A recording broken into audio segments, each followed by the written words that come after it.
Hi, I'm Jim Solesito. Everybody asks me, well, what are you doing differently now than what you used to do to get better results? If you want a hydrangea like this Firelight to become something like this, you're going to have to do a few things.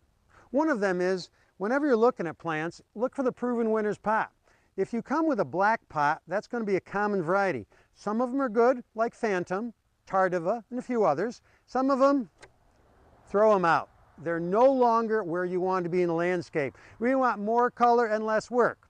When we dig our hole, we always dig a bowl, not a hole. We dig a bowl and we add plenty of organic compost. We use lots and lots of leaf grow compost. And our secret also is we're using Neptune's Harvest crab and lobster shell. We use this, we just pour it in, we work it around, we get it in the ground. This is rooting materia. It's calcium, it's chitin, it's structure for roots. Roots love this stuff. We dig our hole as a bowl. We add plenty of organics. When we take the plant out of the pot, we tease the roots out so they're going to grow out to the side.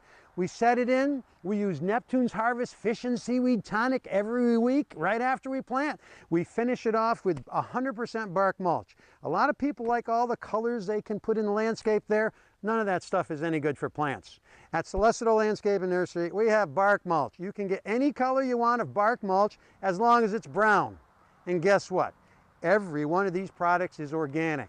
You don't panic, it's organic. If you want to get results, quality plants, dig it right, plenty of organics. And so it grows. I'm Jim Solesito.